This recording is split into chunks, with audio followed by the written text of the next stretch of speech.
All right, everybody, welcome. This is the Portland Real Estate Podcast. I want to welcome you guys back for another Friday episode. We're only 11 minutes behind schedule today, so we're doing pretty good, all things considered. We've got a fantastic guest today, a great show, so I want to thank you guys for joining me for that. But more importantly, first, I'd like to welcome my co-hosts. What's going on, Steve? What's going on, Joe? Hey, good to be back, everyone. Good to be back. We've got a repeat guest with us, too. We're excited about that. We do. I'll kick it over to Joe. Joe, why don't you give a read of who we've got, and then we'll go into a less formal introduction. Yeah, absolutely. I think sometimes it is a great frame of reference as to who we have on and the purposes of why. And we have the fabulous John LaMotte here with us today. And the reason why is he's running for mayor, and we all live or work routinely in Lake Oswego, and this is going to affect everything we do on a daily basis. And I just, I'll kick it back to you, but I wanted to give a quick blurb of the first two paragraphs on John's website, which is John LaMotte for Mayor. And it says, "Why I am running for mayor. I am passionate about Lake Oswego and want to continue our focus on good government and quality services. I bring city planning and business expertise, leadership expertise, and drive to the city council, and want to continue to be a problem solver, interested in moving the ball forward and getting things done. As mayor, I will lead in a strategic manner with vision and vigor, and with a place at our community table for all citizens, civic leaders, and business owners." So that's the why. Thanks for being here, John. Thank you. Yeah, thank you, John. Really, really great to have you back. You were on our show in December. At the time, you were a city council member. We did not know you were going to be running for mayor. In fact, one of our listeners who knows you pointed that out to us, and it was really exciting for us because you are just so refreshing. And shortly thereafter, in fact, John, and by the way, this feels like a lifetime ago because this was all pre-COVID, and we were joking before. We shortly thereafter went to lunch with you at Five Spice and really got to know you and just your balanced, common sense, middle of the road approach to everything. And man, it was just exciting to see that kind of leadership in our state. And by state, I mean Oregon, not our frame of mind. But I think you could also say that as well.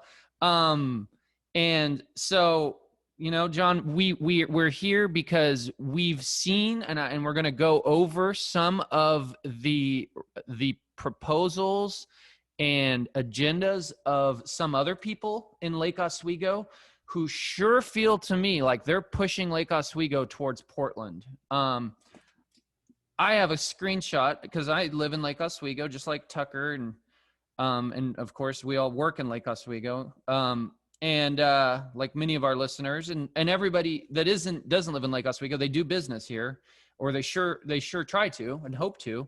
I have a screenshot today and I've been getting a lot of Facebook, political advertising about the mayoral race. And one of the other candidates, his name's Joe Buck, he said one of his things that was in my feed today was, "I will focus planning so our seniors can retire here safely and securely." Hey, that's awesome. I love that. Okay, great. "And I will protect a future for our youth by making LO a leader in sustainability." And that just, you think about the agendas that have been pushed so hard in Portland, and to envision Lake Oswego fast tracking around them in some directions that, and what that would affect real estate and everything else, to the homelessness and beyond. So it really is important for our industry to have good leadership. We had a podcast with Ezra from the Home Builders Association. I'm not sure, John, did you get to meet with Ezra since that podcast? Yes. Good. He's a good guy, and we told him great things about you, and I'm sure he saw him firsthand in your meeting. And so it's just so important for our listeners to understand, and we'll go into it a little further. But thank you for coming on, John. Thank you. Why don't we tee this up? Before we get into topics, why don't I hand it over to you, John? Why don't you tell us and the listeners kind of how this process began for you and ultimately why you want to be mayor of this great town here in Lake Oswego? Great. Well, I've been involved in leadership really heavily since really college. And the idea was when I was asked to be on a board or elected to be president of a board was to make the organization, the institution better and be more strategic and improve the quality of what that institution was doing. So I've been doing that throughout my career, including heavily involved in the American Planning Association, the Urban Land Institute, the Metropolitan Planning Council in Chicago, which is not like our metro, it's not elected. And when we moved here 8 years ago, I got married later in life, which was a life changer. We moved to Lake Oswego, and I said one of the first things I want to do as a goal is to give back to my community directly, because I was often brought on by a community, a citizens group, a neighborhood group, or a city to represent them. So the Planning Commission had an opening. I was appointed by the City Council, and then I was elected by the Commission to be the chair. And we got into all kinds of issues, and they started to really come to a point where I wanted to run for City Council after I served as chair. And that was in 2016. And so in 2016, we had the election. I got the most votes. I'm a middle of the road candidate. I'm an independent, unaffiliated. And as I say, I really don't want to or need to have these political parties and things getting into any of our issues. It's more about what do we need to do to make Lake Oswego better. As I make a funny that, the potholes do not have political parties. We just need to get them fixed. That's the way I look at everything. It's just what is best for the city, not for a party or some other political agenda. And I've been staying with that. I'm telling people I'm on the middle road and I'm taking the high road. Some of my opponents have been taking some shots and nasty stuff down on the low road, but we're moving forward. And it's really for and all about Lake Oswego. So when it came time, my term is up in December. I'll have 4 years in.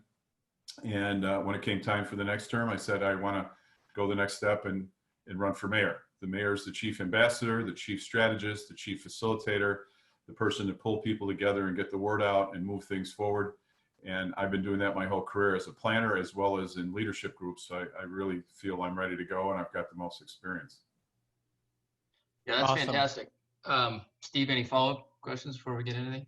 Tell us, broadly, talk a little bit about your agenda for the city in general, and then we'll jump over to the real estate focus side of that. Okay. Well, right now we have what I call good government. We have a city manager form of government. It's run professionally. The city council is the board of directors of the company, so to speak, and the mayor is the CEO. The chair of that board. The manager is the CEO. And so we run a good government. We have high quality services, as those of you that live or work in the city know. And we need to continue that. We don't need to reinvent the wheel. We don't need to bring in a lot of outside stuff, whether it's sloganeering, slandering, demonizing, or name calling. Let's keep this thing going forward. But we can be more strategic. And those of you and others that know of me, they know I want to get things done, and I do get things done. And I will speak up and speak out when we have an issue that needs attention, or also opportunities. That's one of the things in planning that I've dealt with my whole career and learned is there's opportunities out there that people don't see or they don't take advantage of. Opportunities to grow, opportunities for grants, opportunities to help people. So it'll be a very proactive administration, but it's focused on what we need to do to continue to be good government. I think also in the last year, we have really upped our game on getting projects done. Because I'm not a city planner that likes plans to sit on the shelf. I like to get them done. And knowing there's only so much money available at a certain time, a lot of things have been sitting. Like if you think of the tennis center, we have a little tennis center that needed to be renovated years ago. We've had a plan on the shelf since 2003, and we're now just getting it going. So the past year, we pushed out the tennis center renovation. We're now designing the golf course renovation. We're now designing the new recreation and aquatics facility, which is long overdue for a city of 40,000 named Lake Oswego. We've got Woodmont Park almost done, Iron Mountain Park almost done, Boone's Ferry Road in the middle of their reconstruction. The North Anchor, the private project, is underway, and we're working closely with the developer.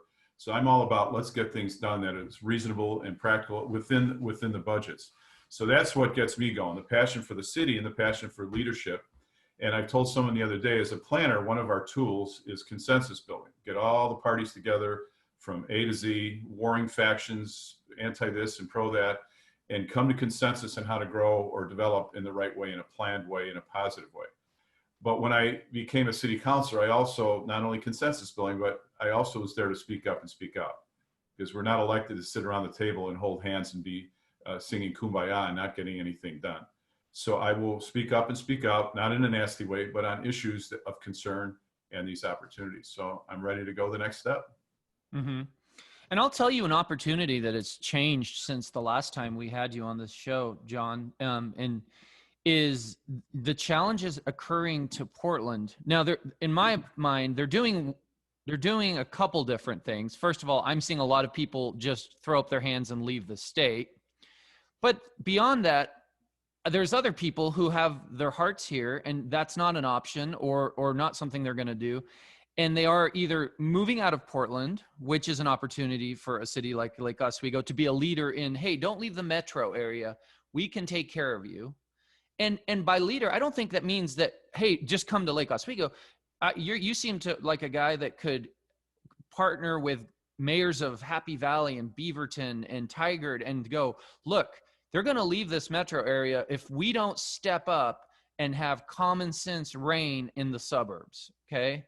But even beyond that, I think there's also a huge opportunity, and this is a tremendous benefit to Lake Oswego, and I think Lake Oswego is the natural leader on this one.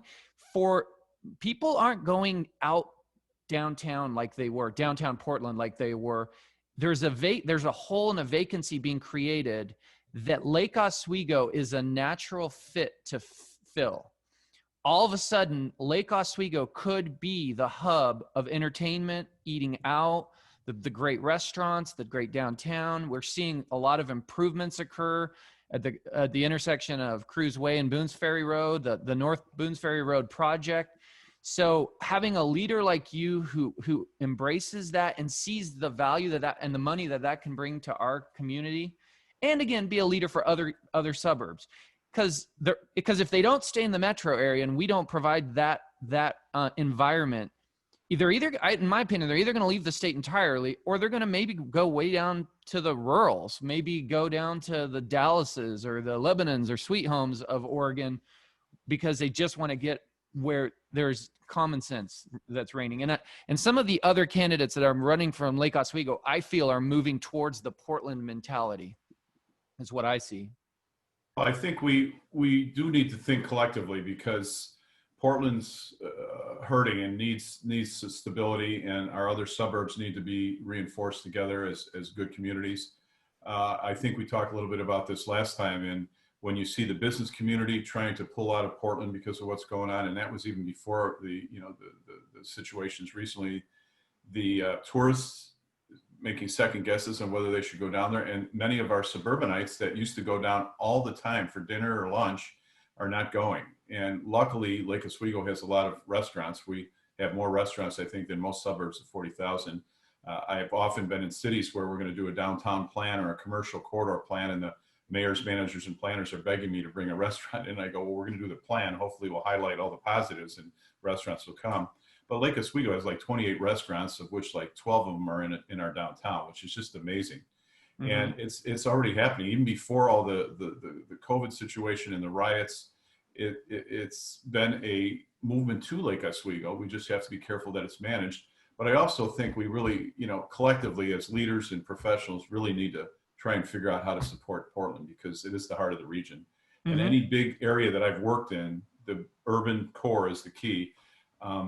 But yeah, and even with the office market, I'm the chair of the Economic Development Commission for Clackamas County right now. And we had some Cushman Wakefield guys in, and they talked about surveys of what's happening in the office market. And they said that, the office market will be down over time, not as much as some of the fear mongering was. And that the millennials do want to go back to the office world because they want to be in teamwork and camaraderie and learn from their mentors. And that cities are losing office space to the suburbs. And so while we were a little concerned about what would happen with the Cruise Corporate Park and other office buildings, there may be a movement to get into a more stable environment with still having restaurants and things to go to. But I think you're hitting it on for me. Leadership is job one. You can have fantastic plans, but if you don't have the leadership, we've got to have that everywhere. And it gets just to what you said, Steve, practical, middle of the road, get things done. The extremes don't work. Mm-mm. And that's what we're all about here in Lake Oswego. On either side, Far right, far left. And when people spend more time on that and not on making the city work, then we're losing progress there. I almost feel like there's an opportunity for the suburbs to show Portland how to do it. I think so. And even maybe to do some more work on Metro, because I'm not sure there's a good, strong relationship for our suburban ring and Metro and things with the urban growth boundary and whatnot. So we've got work to do. And Lake Oswego, I know there's been some, perceptions of us, but there's a lot of really good people here and good, strong business and civic leaders here that we can help make the case. Mm-hmm. Yeah, absolutely. And the other thing too is Lake Oswego. I mean, you've seen it, John, Steve, you've seen it too. But over the last 10 years, I mean, it's grown up a lot. I remember when I was in high school, way long ago now. I'm getting a little older, Steve. But there was like a Taco Bell and the Tillamook Ice Creamery, and that was it for restaurants in all of Lake Oswego, right? And now you have all these new developments and all these new restaurants. And you're right, people are foregoing going downtown, right? Mm-hmm. To going out, downtown Lake Oswego. And I mean, it's been a weird year with Corona and all that, but ideally, minus that aspect, you and I, if we were going to go out and have drinks and hang out, we'd just assume go to Bamboo Sushi or something like that, right? In downtown Lake Oswego versus going all the way down to 23rd or something along those lines. So it has grown up a lot, which is why I think it's so important as we continue forward, because there's a lot of projects going on right now, Don. The city's going to continue to grow. I mean, Iron Mountain Park's right down the street here from my house. It looks amazing.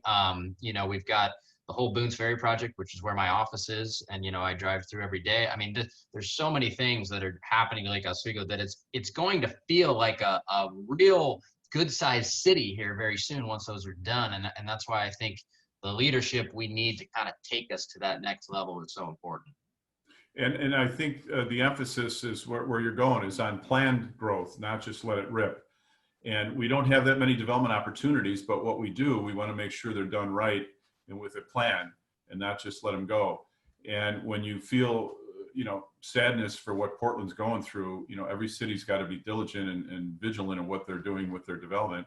Some cities struggle to get any, and we're luckily getting, interest and development going. The North Anchor is still moving forward during this whole COVID crisis, and they're very committed. UDP is very committed to it. We're going to have a new hotel there with 2 residential buildings, hopefully with a mix of pricing there. And we just got to keep moving the ball forward. And when I advocated for several things when I first got on the council in 2017 in January for our goals was to be more proactive in economic development, because we can't sit there and wait for stuff to happen. If we see opportunities or a property that could be better for the city, we should knock on the door and try and bring people together with the owner. If they want to sit there for 20 years, fine. But at least let's make things happen. The outside world for Lake Oswego, the county, the state, Business Oregon, and GPI, Greater Portland Inc., are out there promoting the region, including Lake Oswego, and we haven't been in the game until recently. So now we need to do that even more, and we need to strengthen our chamber relationship. I also mentioned we need to up our game in sustainability. Steve hit some of that earlier, but it's all what is practical at the municipal level. We're not going to solve the world. Exactly. What can we do? Can we buy an electric vehicle at a good price that will help the cause? Yes. And we've done a lot of this, and we could be more sustainable. But we just adopted our new sustainability and climate action plan that when we implement that, obviously, depending on staffing and money, we will continue to be a very sustainable city. We don't need a big outside push to make things happen that aren't going to happen at a municipal level. That doesn't make sense. And then the other thing, which we'll talk about a little bit later, was the being proactive on some missing middle housing in the city. And when you're ready to talk about that, we can talk. Yeah, let's dive into that, because that's a topic that I think is very relevant to this group here that we're streaming through, and then obviously everybody listening. But that's been my biggest challenge as a builder and a developer here in Lake Oswego is how do we create that? Because it's not that I don't want to. It's not that there isn't a strong demand for it, but it is challenging, and I don't think a lot of people recognize the challenges in creating that type of housing. So let's dive into it. What are some of the solutions or ideas that you're kind of running on that as mayor, you would like to see implemented over time to try and help this? Well, as one of my professors once said, you have to make the numbers work, and you in the business have to make the numbers work. So we're a higher price valued land in a very desirable community. So most of the time there's not a good way to make it affordable. And so we just have to look at opportunities to do that. And I think I mentioned last December when I was on the show about a project we did in Chicago. It was an abandoned hospital site. The city bought it from the hospital group for $1. They had to take the asbestos out of the buildings, tear the buildings down. They put a tax increment finance district in. They did tax-based sharing, tax credits. And then Catholic Charities and the Association of Christian Housing came in and built 3 buildings that were affordable, okay? And when you drive by or you walk through the buildings, you didn't know they were affordable housing. They looked just like anything anybody would build that was a good building. And the Catholic Charities and the other group use what we call the layer cake. They got the tax credits, they got stuff that they got help from the city, and they made it affordable. The third building was condos, and they put a restriction on the deed that you can buy it at this price. If you sell it, it's going to be only a 10% increase in value, and the next person can then have an affordable unit. But all kinds of different things went in to make the layer cake work. And at the end, it was a great project, and it won a national award from AARP and from the National Home Builders Association because everybody was working to make it work. So in Lake Oswego, since we started this term of council, we've opened everybody's mind and we've passed some reforms. One was the accessory dwelling units. You could do one, but the restrictions and the costs were so high that people weren't doing it. And one of the builders called me and said, I have a son that has some mental health issues and we need to put an accessory dwelling unit. He's going to be there forever in that with his ex-wife. And it's $25,000 to put an accessory dwelling unit in. We got rid of that. No more system development charges. You also had to put in a separate drive aisle or parking space for that accessory dwelling unit, even though you had 2-car parking on your driveway. We got rid of that. We kept the 800 square feet in the backyard so that you can go up to 800 with a new unit outside. But inside, we found that the 800 was a barrier to people morphing their house to add an accessory dwelling unit. A couple I know, his father passed away. He was going to split the house with his mother so she could live in one side and those two in the other. They hit 800 and then there was a big chunk of vacant house left. So we changed that to 1,000 square feet. So you can go up to 1,000 to do the accessory dwelling. So that's one small step because the ADUs aren't going to solve the problem, but it will help get caregivers and family and others that want to live on site. The next thing is we reduced to nothing the SDC charges if you are in the affordable range of 80% of the area median income. So if somebody says I can develop and charge these prices, the SDC charges on the site will be reduced. That's awesome. We also plugged into the state tax deferral program where you start low and slowly build back up to full taxes. And then we reached out to the county, and the county has community development block grant funds that they can put towards a housing project. There's a couple of restrictions dealing with sewer and water. So there's some tools there, but what we haven't done yet is we haven't built one and gotten one going. And so we own a site on Boones Ferry Road that's the staging area for the Boones Ferry Road reconstruction. When that's done, we're rezoning it now so full housing can be there. Right now it's restricted to mixed use, retail with residential. And somebody could come and propose on that site. We would have our tools, and then there's other tools out there, including the federal tax credits, that we can look to make it work. The other site is Foothills. Foothills has a plan from 10 years ago. I want to get that back out off the shelf, get the community together, get that refined and get that going because we're going to get a new sewer plant, I hope, pretty soon.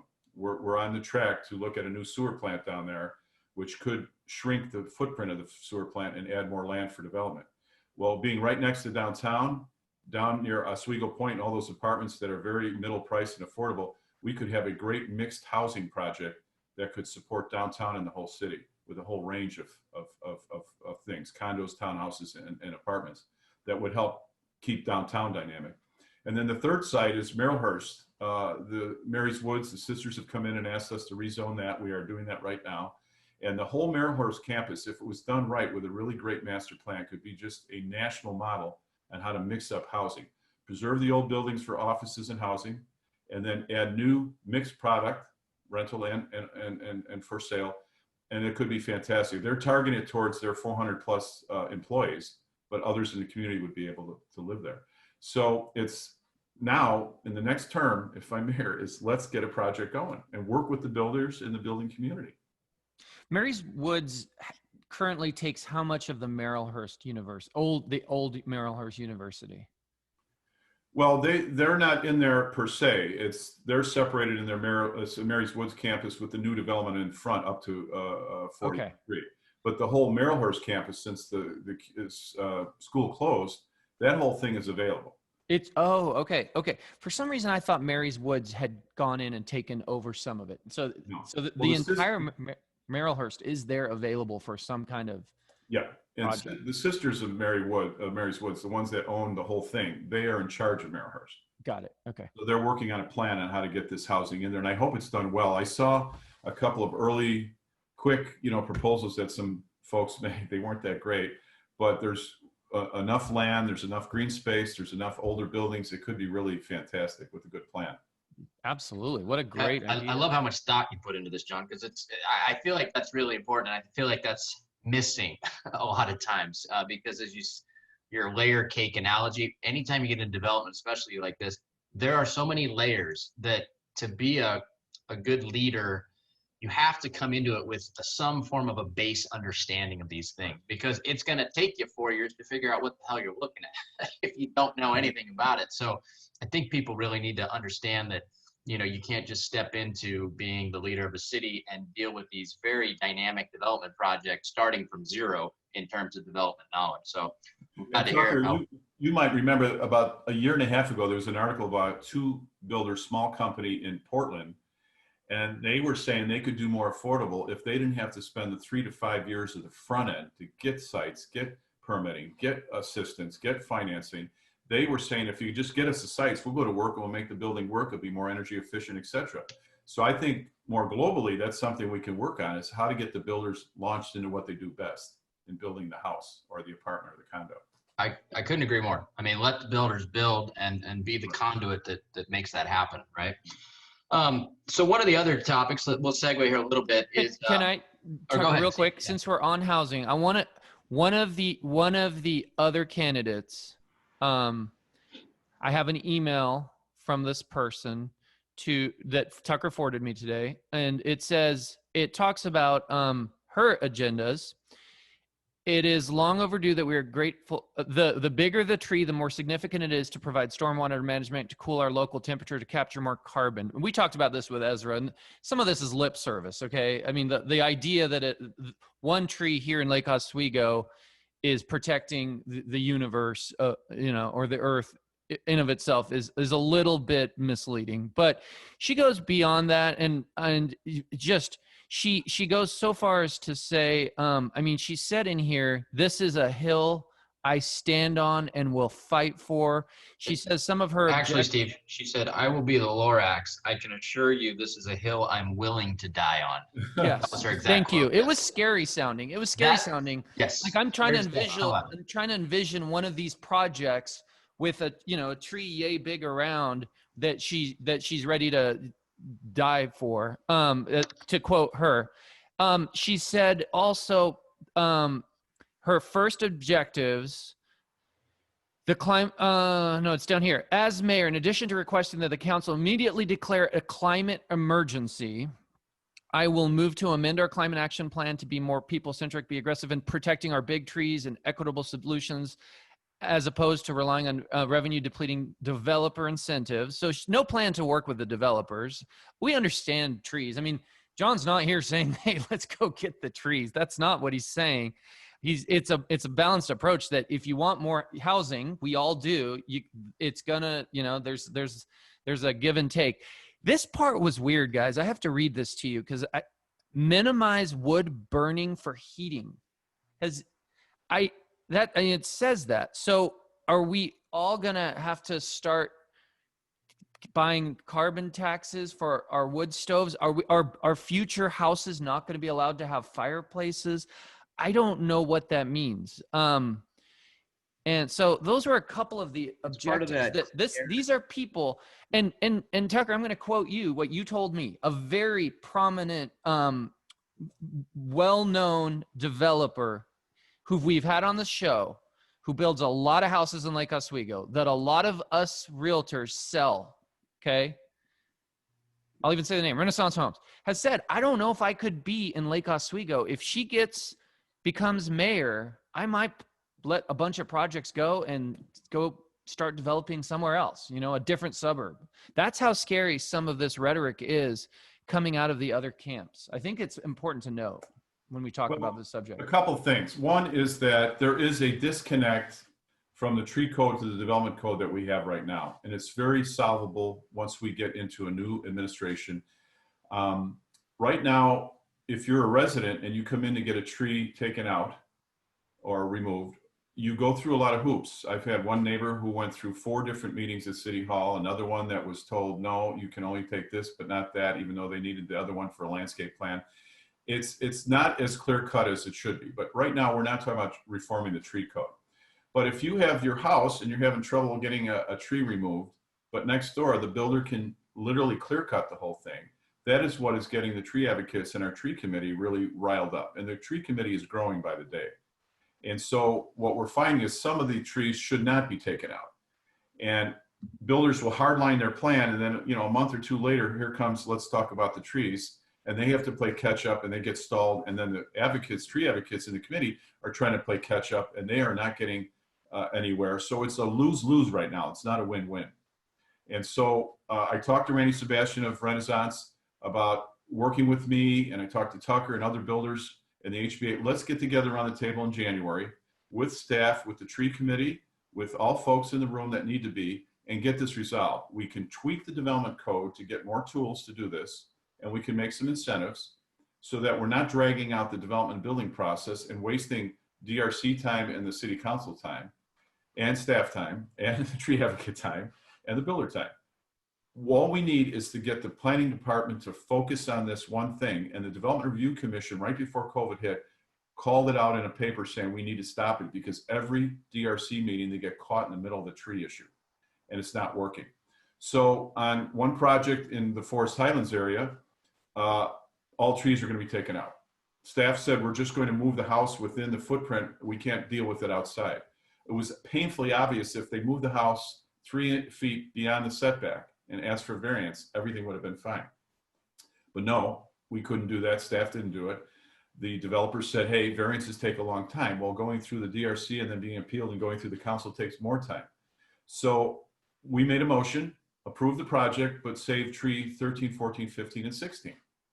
And that was the end rule. So when the trees started coming down, people were calling. I said to staff, are you making sure? And they go, oh yeah, they're being preserved. And I said, why didn't we do that in the beginning of the process instead of dragging this on almost a year? And then somebody in the hallway after the meeting said to me, well, John, why didn't you save 7, 8, and 9? I said, it's because it's in the middle of the footprint. You can't build a new house or a house with the trees in the middle of the footprint. That doesn't work. You got to be more middle road on this. You got to be more working towards pragmatic solutions. So we can get around the table. We can get this tree development code done quickly. And here's another example. On Boone's Ferry Road, when a new commercial building comes in, you have to build up to the build to line to make it more Main Street feel as you come up and down the street. A lot of our new businesses and buildings have done that to make it more intimate and walkable and appealing. Well, staff came back and said, hey, here's a new variance or exception. If there's a grove of trees that should be saved in the front of this site, you don't have to go to the build to line. You can get a variance and pull back. Simple, great. They then said if you save a 30+ Doug fir, you can cut your landscape plan down by 30%. So what do we want? A 30-inch Doug fir or a little whip from Home Depot that just sits there? So those were great incentives and tools, but we can't use them on the residential. And we called staff out on it and they, oh yeah, well, it's for the commercial developers, not for the residential. So we will get at this. It's not save every tree because they can't be when you're building, but save the good trees that can be saved. That's the key. And get the builders that move along. Yeah, and let me explain this for people just so they can really get a understanding of what we go through, because this is a very challenging issue. It's very emotionally charged on both sides. As you can tell from the email that Steve read and the quote that I gave, there's proponents on both sides that are, almost similar to our political situation, just, like rabid dogs trying to get at each other.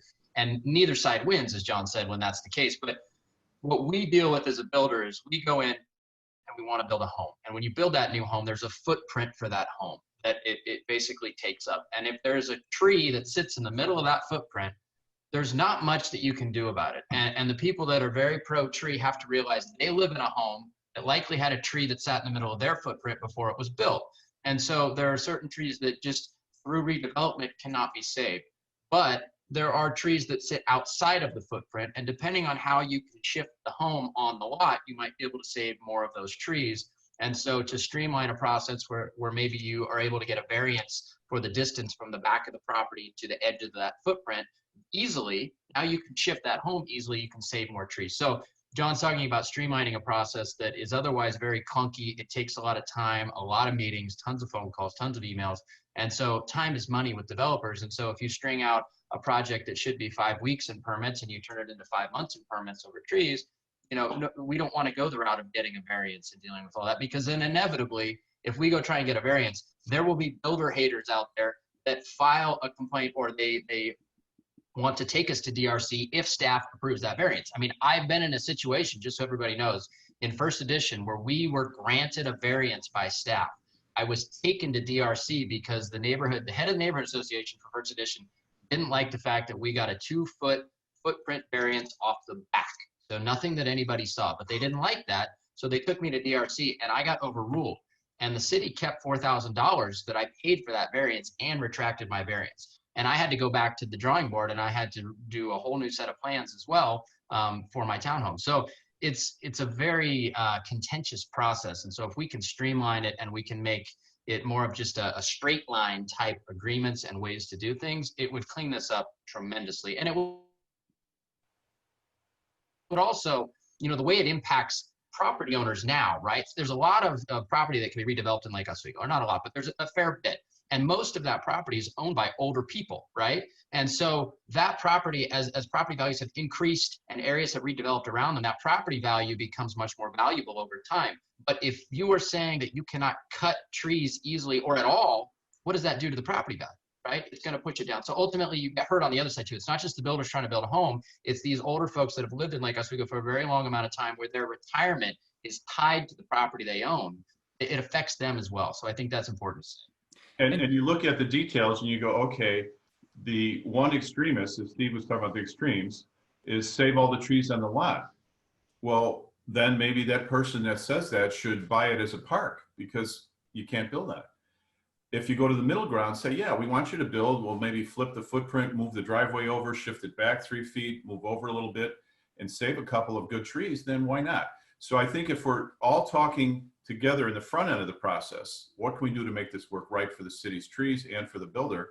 And then streamline it so that there's variances and tools and exceptions and incentives, then I think we've got it solved and people can start to say, hey, we're doing the right thing with these trees and we're doing the right thing by getting our buildings going, our homes going.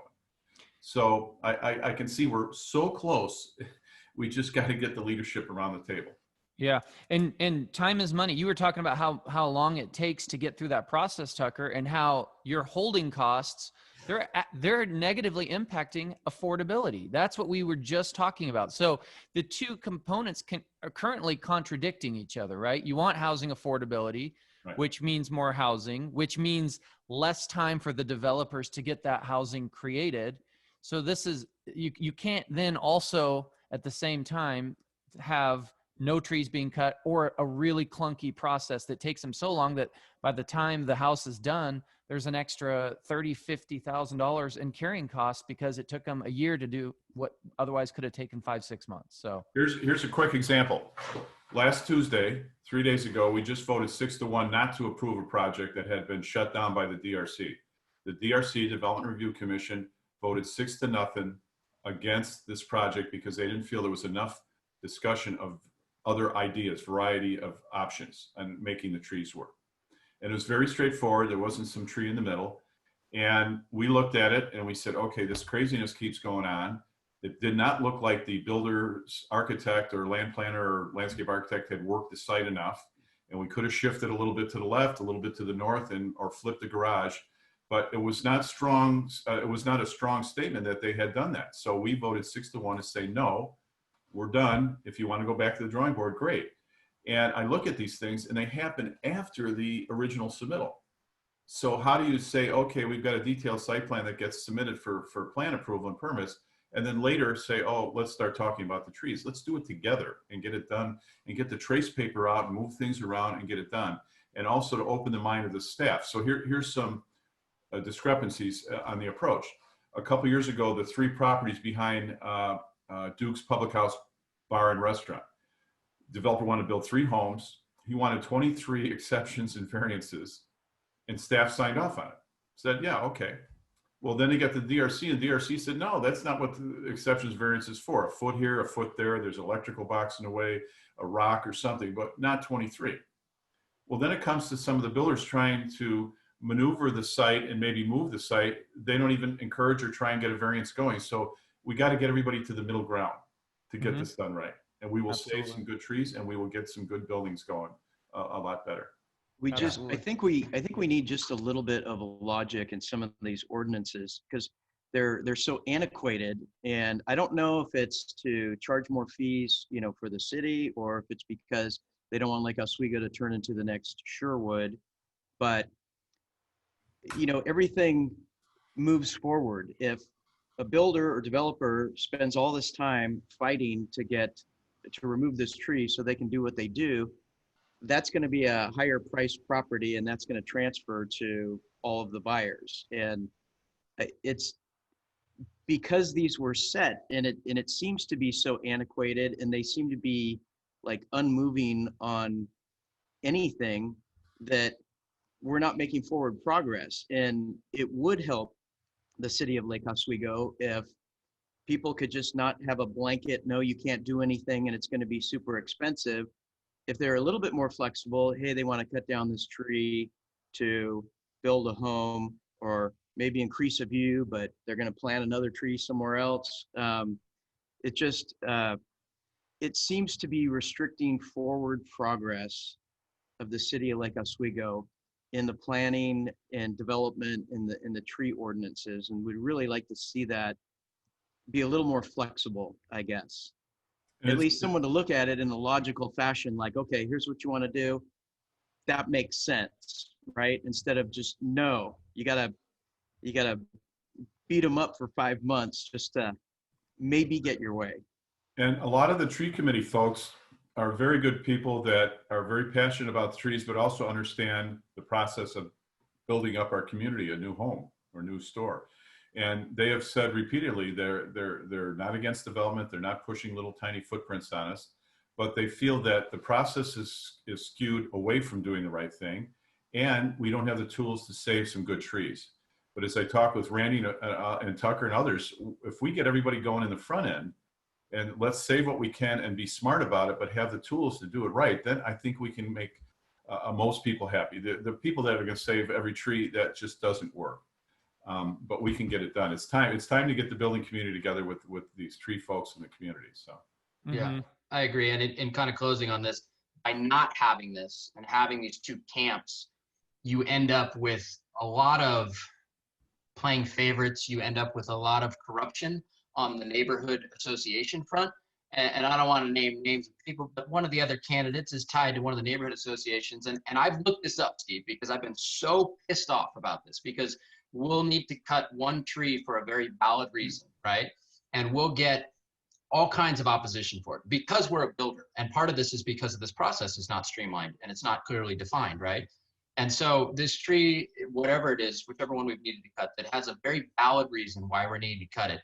In the 11th hour, we always inevitably get a bunch of letters of opposition. And I mean a bunch. And most of the time, those letters of opposition are not from people next to the property, which means that there's self-dealing, and people within the neighborhood association are calling favors, and they're always the other heads of other neighborhood associations. So they're all tied together, right? And they gang up on builders because this process is so clanky. But at the same time, a lot of these people that are on the boards that, if they have a tree that wants to be cut or a variance that they want, I've looked up these files because I'm always curious, is there any letters of opposition when they request a tree to be cut? And never. So this process is very broken. It enables things like this to happen that are, self-dealing and just corruption, really, in terms of the tree cutting, when it doesn't need to be there. It really doesn't. And so that's another big reason why this needs to be fixed, because it just creates so much animosity. I mean, you can hear it. I'm irritated because of these things that I constantly see when I look up the tree cutting files. but it doesn't need to be there, and we can fix this. And I really hope John wins purely for the sake that we fix this problem, because it's a big problem in Lake Oswego when it comes to development. And bring people together, consensus building, which I do for a living, and get all the facts and figures out, and establish relationships, and explore new and creative ways instead of the antagonism, as Tucker and Steve and Joe have been saying, of fighting on one extreme or the other. And they're all good people. We just got to make sure we do the right thing. So there's one other thing you hit on, and if I could, as far as cost, and that is the SDC charges, which every community has. And their development impact fees, their impact fees, their development system charges, whatever you want to call them. And to me, they got to be balanced, because if we keep increasing them, our affordability gets worse and worse. And also, for example, a lot of people don't realize our commercial folks that want to renovate a restaurant, expand, move to a new site, they start to get these heavy fees and say, I can't make a move, I can't develop. So for example, 2 or 3 years ago, we were supposed to be updating and refreshing the transportation system development charge of all the other charges, sewer, water, stormwater, transportation. Staff found a formula which was affiliated with the Institute of Traffic Engineers and the Urban Land Institute, which are very good professional associations, that would be sustainable as a formula. But then what they did is we had the overall approach, let's get it into the 21st century.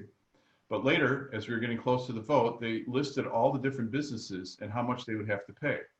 And I got a call from a restaurateur, and she said, I can't do my new restaurant if these go in effect. She said, I'm going to probably pay about $32,000 for the transportation component of all the other SDCs. If the new formula goes in, I'll be paying $120,000 just for transportation, because it was all affiliated with how much traffic and whatever, but it wasn't calibrated to a downtown where you walk to a lot of things. So I pushed and we approved the new formula to make sure we're okay with the courts in the process, but I pushed for a cap, which we approved, of 30%, so that person and others wouldn't be having to pay $120,000 in addition to all that other stuff.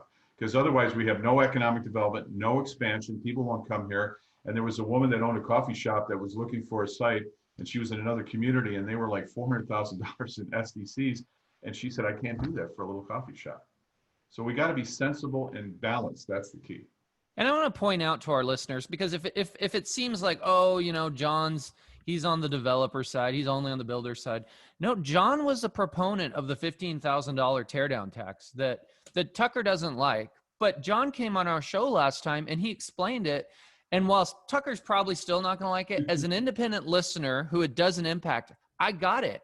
He basically said, and you can say it better than me, hey, you're saving money. You're getting a new house and you're saving some of the costs you would have otherwise to build a house on permits. So this is where we make that up, because that same new house is going to pull to the same parks. It's going to have the same services, and we had to make that up somewhere, right? Did I say that close to how? Yeah, and the fact that our older infrastructure, our older parks, we can't use the SDC charges directly because you have to do it for new capacity. So if we added land or put a new street in, we could use SDCs. For a regular park maintenance, we can't. And so that was to help replenish a regular maintenance fund for all the big parks and open spaces we have. So you're right, and it's really about the balance. It's the middle of the road. And another one for me, and if you want to talk about it, is HB 2001. We opposed it 7-0. I opposed it for 2 reasons. One is it took home rule control over our own zoning away from us and brought it to the state legislature. And 2, because I've been in the preservation of neighborhoods throughout my whole career. Older neighborhoods, new neighborhoods, wealthy neighborhoods, poor neighborhoods. Help our listeners, John. Explain which one. That's the one where you could do duplexes anywhere? Is that right? So in the legislation, which was done by the state, they said we have to allow duplexes, triplexes, and quadplexes on single-family lots in all single-family neighborhoods. Then part of it was, we may only do an area. So can you imagine trying to pit one neighborhood against the other to say you're going to do this extra density and you're not? And it's really not an affordable housing process, because even the legislature came back and said no, because they knew the prices would be high once you put all these in. But they said it was a density thing. So why weren't they more paying attention to our commercial corridors that are overgrown with retail, that could have brought in some new housing that could be right along bus lines and walk to work and walk to services and shops? But no, they want to change the character of the neighborhoods that we've been preserving throughout my whole career. And in Lake Oswego, we put our mouths where the money, or whatever you call it. We walk the walk. We downzone Forest Highlands because they wanted the character of the larger lots. We downzone uplands, and we got control of the flag lots, so that made sense. So now the state comes along and says, oh, go ahead and jam all this stuff in. So it got approved. Our staff is now monitoring what's going on with the Department of Conservation and Land Conservation Development to see how bad these restrictions are going to be. And I'm hoping they're going to keep our bulk standards so we can do it right. And if you think about somebody putting a fourplex on a single family lot with maybe 4 to 8 cars, when you add it all up with spouses or kids, or maybe even 12 cars, and that's going to be on a single family lot with a little piece of street, it just doesn't make any sense. Mm-hmm. So to me, you look at what we're talking about on Boone's Ferry, or you go US 99 or McLaughlin, there is a ton of potential redevelopment land that could have housing on it. Mm-hmm. Yeah. We got to watch that one in 2021. Mm-hmm. Yeah, I agree. And real quick, well, one of the other big topics. Do you have anything else you want to talk about here, Steve? Or there's other big topics. I think we should Stafford area. There was something you were going to say about the Stafford area, John. Okay, so I've been demonized by a former city councilor and a current candidate, both current candidates, about how I am all for developing all of Stafford at $2.6 billion worth of infrastructure that the city would have to pay for. All wrong, totally wrong. I am proponent day one of getting a good plan for that area that we need desperately. I am amazed when I moved here, the metro approach to this stuff, the urban growth boundary has got a lot of benefits, and we've saved farmlands and vineyards and whatnot, but we don't watch what we're doing when the development just hits the line and we're jamming stuff in and not having the plan for that neighborhood. But more importantly, when there is areas for development or art areas, Metro has this giant staff of planners. Why are they not helping the cities come forward with a plan? No, for 20 years, we've been in courts, fighting lawsuits back and forth and kicking the can down the road.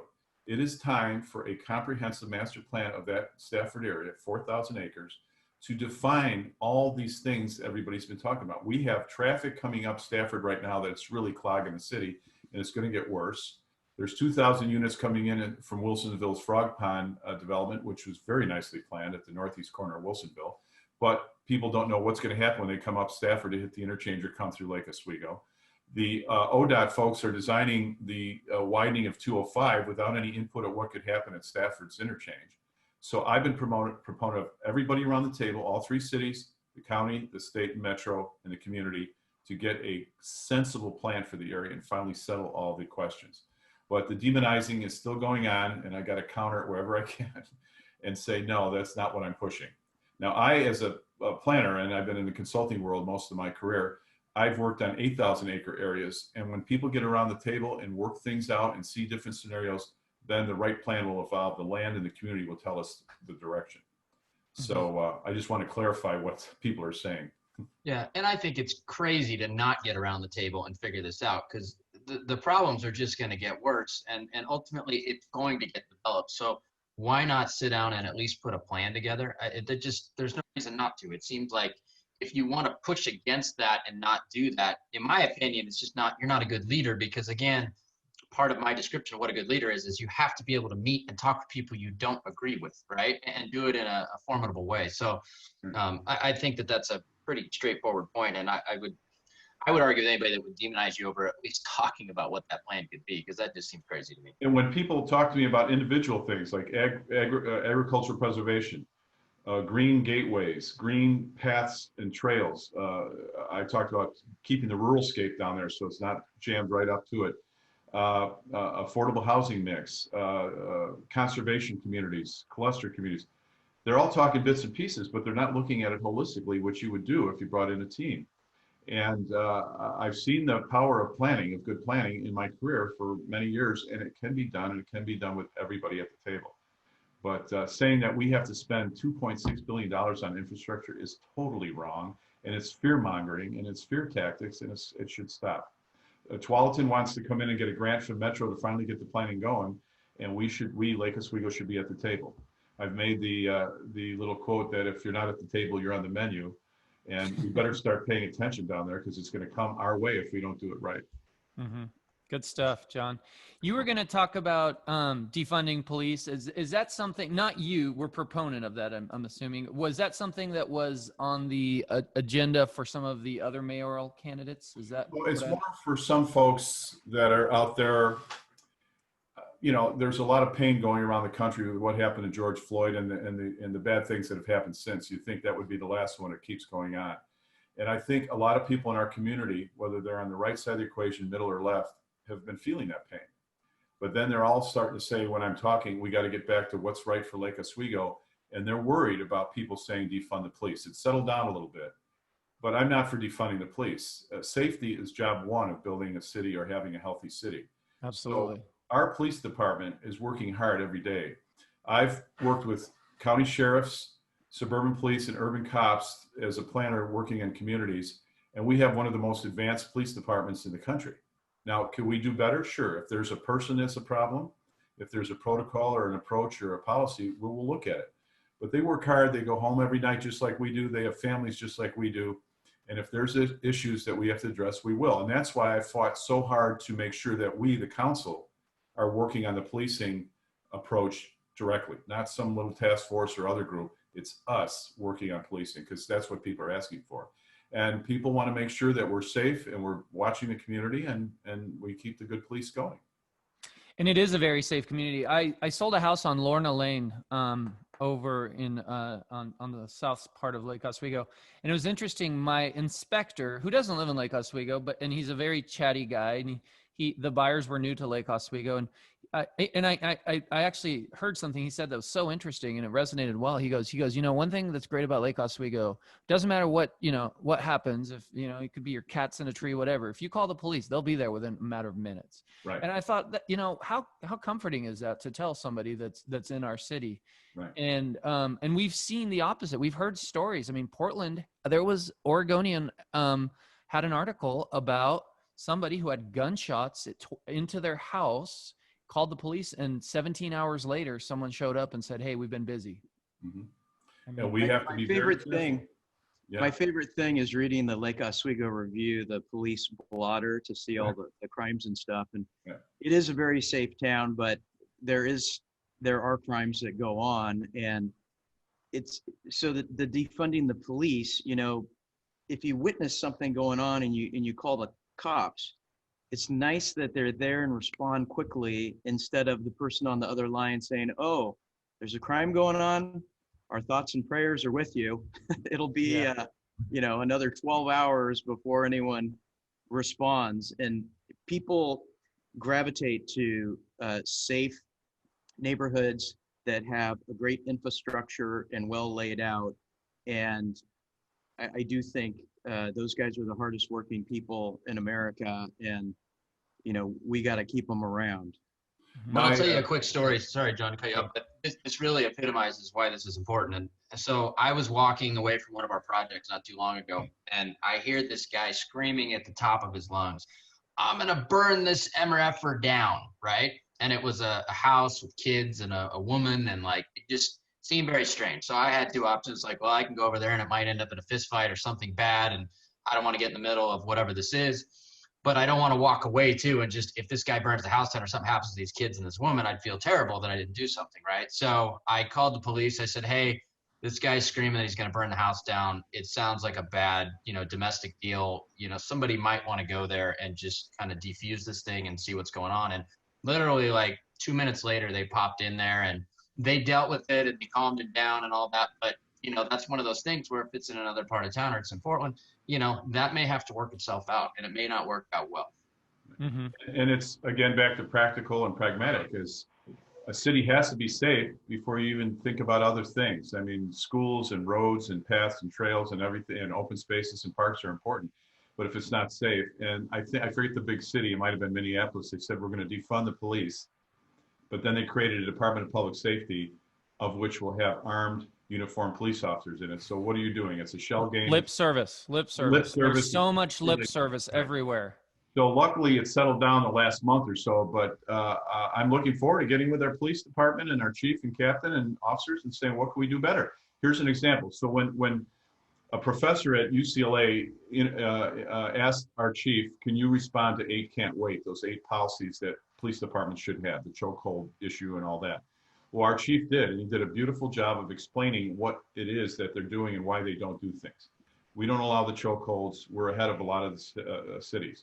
So then I asked about the mental health issue, that police officers having to deal with mental health. They said they've got really intensive training in police academies now, plus the ongoing training in the departments, and they want to do more, so fine. Then I said the opposite is the police officer having issues. They're a good officer, he or she's now on the job for a few years, they might have a drug or drinking problem or some issues.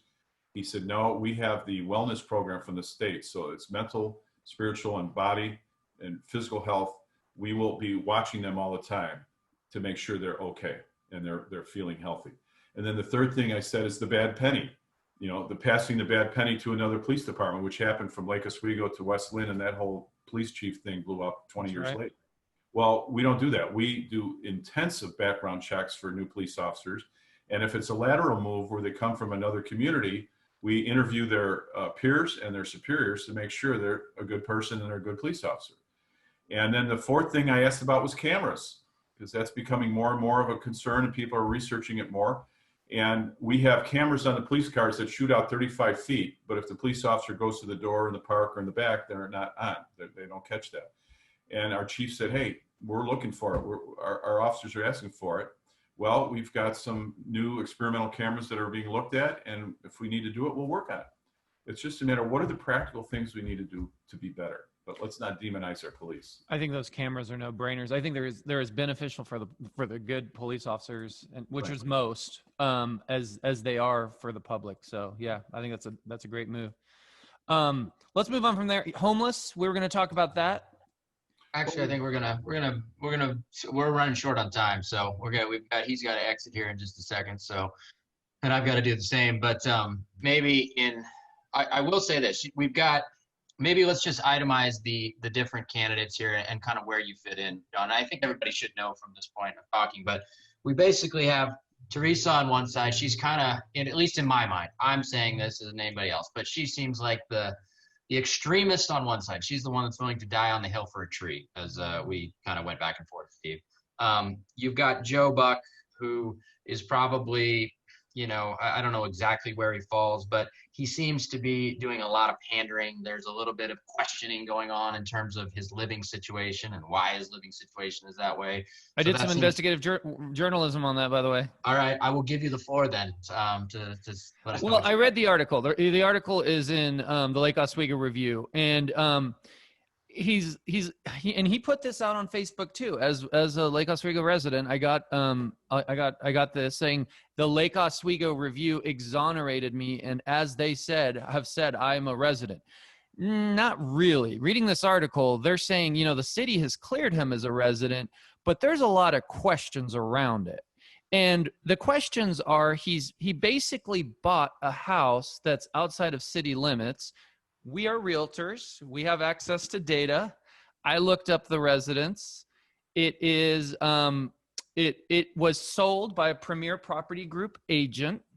I called her. She told me that he was moving in with his girlfriend. She had text messages and emails that were stating, such that there was plans to move in. I'm not saying he moved in, because I think quickly the brakes were put on that. And he decided to move in with parents, is what's being said. And that's in the article as well, because his parents do live within city limits. And to run for mayor, you have to live within city limits. It just reeks of high heaven to me, that there's just an ick factor to this, that I'm buying this house. I'm now saying I never intended to live in it. I'm living with my parents. You made a good point off the air, Tucker. Do we want a mayor of 40,000 people that lives with their parents? But where it gets even ickier to me is he wants to annex that house into the city. So buys it before he's mayor, doesn't live there, becomes mayor, and then facilitates some kind of shady operation where he's in charge and can annex that into the city. it reminds me of some stuff we've seen out of Washington, D.C. that just makes your skin crawl. So that's what I know, but I'll turn it back to you, Tucker. I mean, maybe you know a little bit more, but I thought it was interesting that the house was sold by one of our agents, and she knew firsthand that his intention was to live in that. I mean, it's a very simple, even with the text messages and the messages, even if you deleted those out of there, all you got to do is look at his loan application, right? Did he check, I intend to live in it? Did he finance it as an owner occupied residence? If he didn't, it would be loan fraud.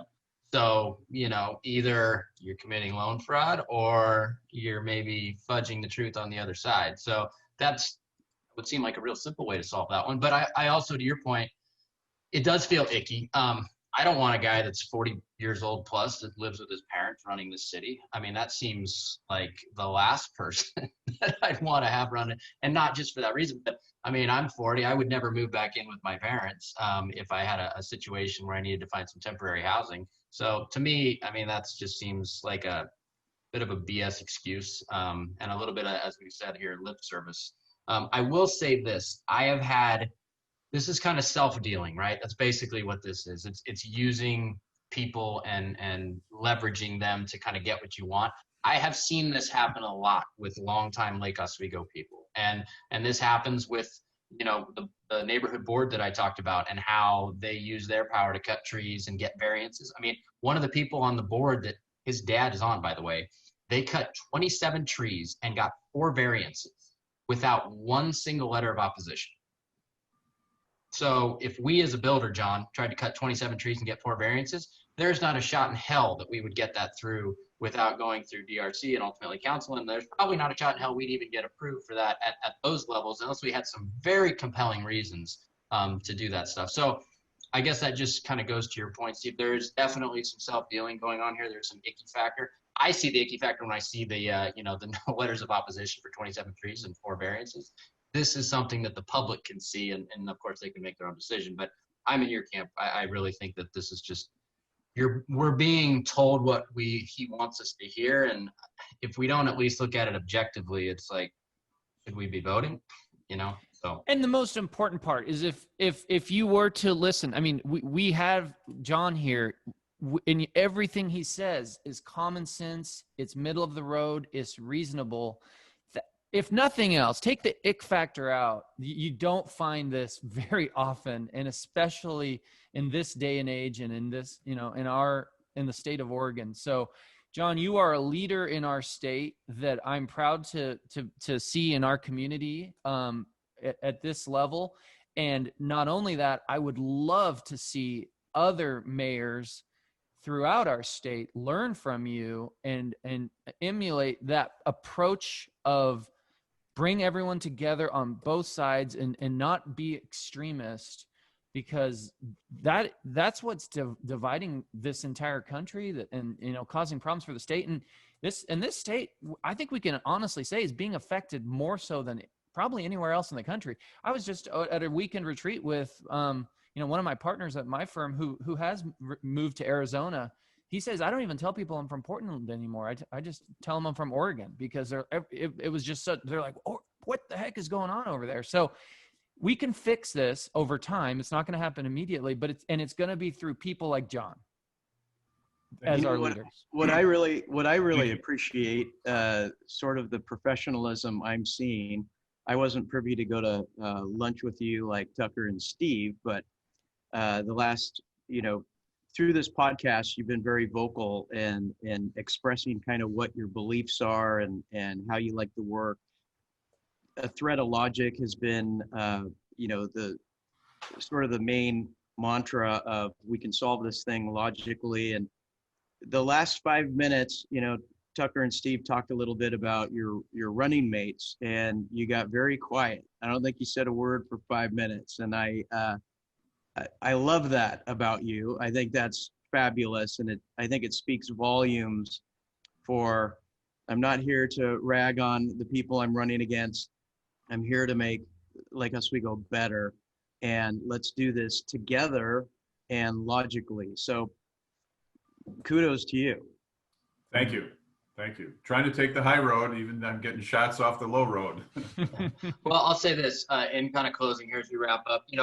obviously John and I don't agree on everything, but I think that goes to show that you can still not agree on everything and still work together and get along, right? And I think that's a mantra that we all need to hear in 2020 and beyond. So I think it was a great show today, John. I think people got a real good sense of who you are and what you stand for, what kind of mayor you'll be. And it's really just about, we got to have people that are make sense, right? You know, you balance both sides, but you know, you got to have make sense leadership right now. And we need it desperately here in this region.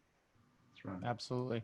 Well, Absolutely. thank you, gentlemen, for having me on. I appreciate the open dialogue at all times. That's the best way to do it. Oh, real quick, John. Okay, listeners, please, whether you live in Lake Oswego or not, share this. You have lots to share this. We're going to also put it out as a podcast. So this is a video, and you can share this on Facebook. You can also share the podcast that we'll put out. What else can we do to help you, John? We need you. Okay. I know we can get signs. By the way, I was on Lakeview Boulevard visiting a dear friend on two nights ago, and there was John LaMotte signs everywhere. Where can we get a sign? Well, you could get into our website, our campaign website, John LaMotte for LOMayor.com, or Okay. you can call me. My number's on the website or on my company website, but if people want to call and ask for a sign or say hi or talk further, it's 971-263-8272, 971-263-8272. And I talk to everybody and anybody anywhere. So. And you had some other takeaways in the handout that you said things we can do to help you. Do you just want to hit those real quick? The number one thing right now is the networking, because we can't go door to door with COVID. So I've been meeting people in backyards with small groups and talking on the phone or getting some messages out. So we'll have mailers and advertising, but if you could tell your network, 5 people, 10 people, 15 people about the campaign and me, there's a lot of material on the website. I could send people stuff to send out to their network. That's really key right now, hitting the networks. And you all have great networks, and I appreciate that. Awesome. Perfect. Well, thank you, John. We appreciate it as well, that your time and coming on here and your agenda. So Thank you. Yeah. Refreshing. Great show, great perspective, and we wish you the best of luck in the upcoming election, and we'll help you out any way we can. Great. Appreciate it. Thank you, guys. Talk to you later. Thanks, everybody, for watching, and we'll see you on the next one. Yeah.